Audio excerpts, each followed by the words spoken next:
Welcome to exciting archaeology news. Archaeological sites around the world tell stories of civilizations past, and while we can only catch a glimpse of what once was, through careful research, study, and a bit of imagination, we can rebuild these wonders, at least digitally.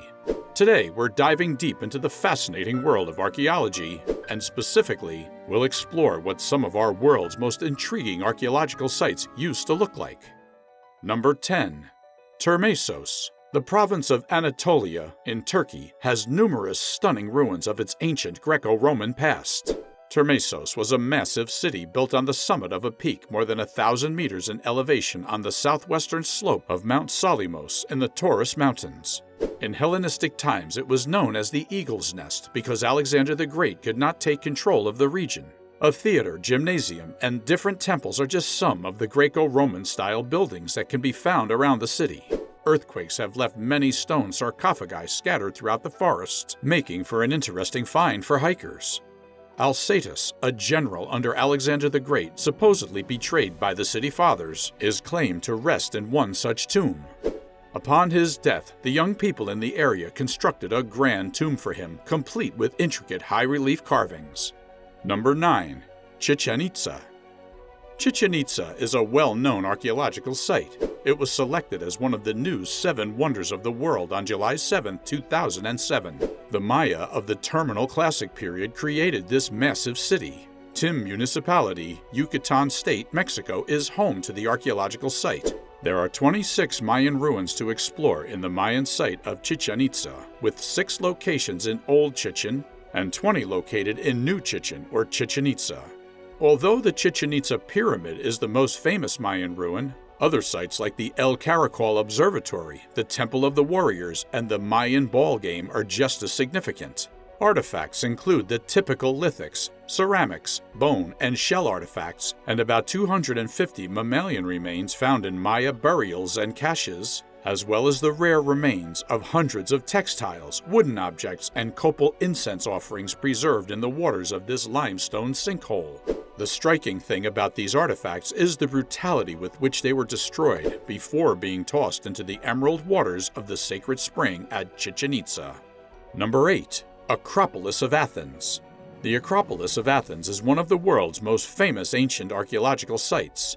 The Acropolis is spread around 7.4 acres on top of a flattish-topped rock that rises 150 meters above sea level in Athens.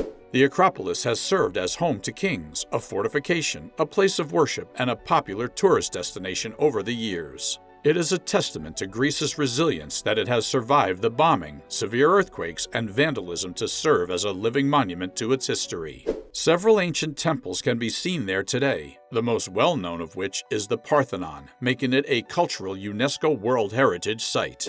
The Acropolis was truly spectacular during the Golden Age of Athens, 460 BC to 430 BC, when Athens was at its cultural zenith under the leadership of Pericles.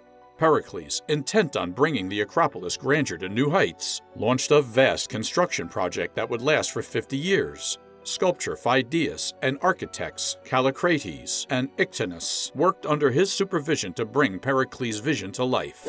The Acropolis was begun in Pericles' lifetime, but the construction of the temples and other structures continued long after his death.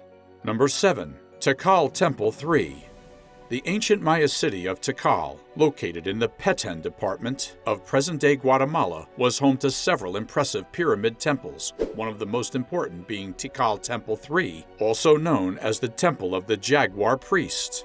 About 55 meters tall, the temple is impressive. Unlike the other major temples at Tikal, Temple 3's top shrine consists of only 2 rooms rather than the standard 3. Stela 24 was erected near the base of the pyramid's access stairs, and its hieroglyphic text has been used to determine that the pyramid was constructed in 810 AD, during the late classical period. Sadly, this temple pyramid represented Tikal's final architectural achievement before the city's decline at the end of the 9th century.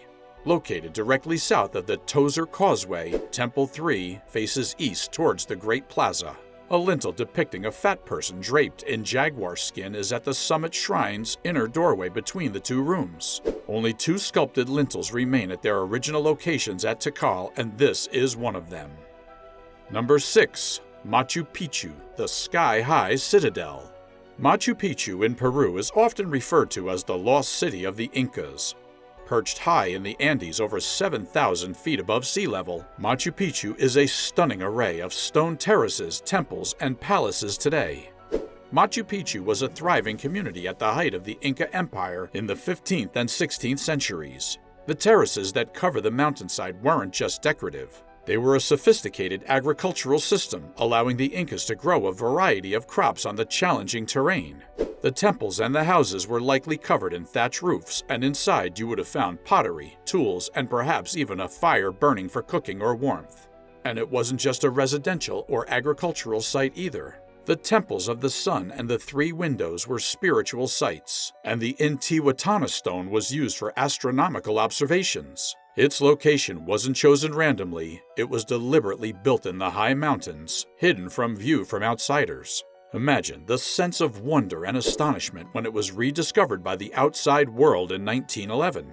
In its prime, Machu Picchu would have been a hub of activity, filled with farmers, priests, artisans, and possibly even royalty. Today, it stands as a silent testament to the ingenuity, strength, and spirit of the Inca people. By imagining what Machu Picchu looked like when it was inhabited, we can appreciate the complexities and brilliance of the Inca civilization, giving us a richer, deeper understanding of the history that unfolded on this mountaintop. Number 5. The Colossus of Rhodes. Moving away from the mountaintops of Peru, let's go to the sun-drenched island of Rhodes in Greece, where once stood one of the 7 wonders of the ancient world, the Colossus of Rhodes, often referred to as the Bronze Giant. Today, no trace remains of this colossal statue, as it was destroyed by an earthquake in 226 BC, 56 years after its completion. The statue of the sun god Helios stood approximately 33 meters high, about the same as the modern Statue of Liberty, minus its pedestal. Despite popular depictions of the Colossus straddling the harbor, it's more likely that it stood to one side. Its construction would have been a feat of ancient engineering, with a framework of iron and stone covered in a skin of bronze. Such a gigantic statue would undoubtedly have been awe-inspiring. However, when an earthquake hit Rhodes in 226 BC, the Colossus was toppled, breaking into large pieces. Interestingly, the ruins of the Colossus lay on the ground for over 800 years and were still regarded as a wonder. Travelers came from all around to marvel at the fallen giant. Invaders eventually sold off the pieces in the 7th century AD. Number 4. The Lost City of Pompeii. We land next in the city of Pompeii, a Roman city frozen in time by the devastating eruption of Mount Vesuvius in 79 AD. Today, we can walk through the well-preserved ruins of Pompeii and get a sense of what life might have been like in a Roman city.